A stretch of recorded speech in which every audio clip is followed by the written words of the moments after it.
Ever wonder what's inside a lead acid battery, like your car battery? In this video, we're gonna cut one apart and show you what's inside. This is not something you wanna do unless you totally understand the concepts here. These batteries have been drained and neutralized with baking soda.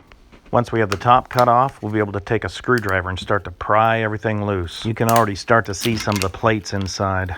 You can also see a lot of the corrosion and the sulfation that's happening here. This is a 12-volt battery from a Razor scooter, but it's very similar to the car battery, just smaller. Now when we get this open, we'll be able to take a close look at these plates. This first plate that you see that's silver, this is a lead plate. Directly on the other side is a brown plate, and these are lead oxide. Now most of the plates came out, but there's still a few in there. Now there's very little sulfuric acid in here, but you want to be careful. The pH of this sulfuric acid is very low, and it will burn you. Here you can see the empty cells and the cells themselves. Here we'll dump out this lead plate, and you can see some of the sulfuric acid is still contained in the battery. Now we'll take it all outside so we can get a really good look at it. Here's the lead plates right on top. Here's what the battery looked like before we took it apart. Now if we peel back some of these layers, you can see the lead oxide right here. When you touch it, it just crumbles.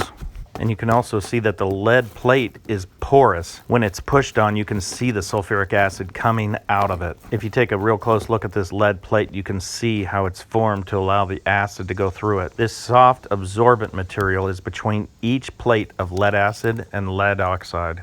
You can see that the lead oxide is hard and brittle, and the lead is soft and malleable. You can see how it just bends. Now sometimes this is not pure lead. There can be some nasty stuff like cadmium in here. That's why you really don't want to mess around with this unless you know what's in here. So if you were wondering what's inside one of these lead acid batteries, but you really didn't want to pull one apart, well, I hope you enjoyed checking out one of these engineering marvels of the world. Well, I really appreciate your time, and thanks for watching.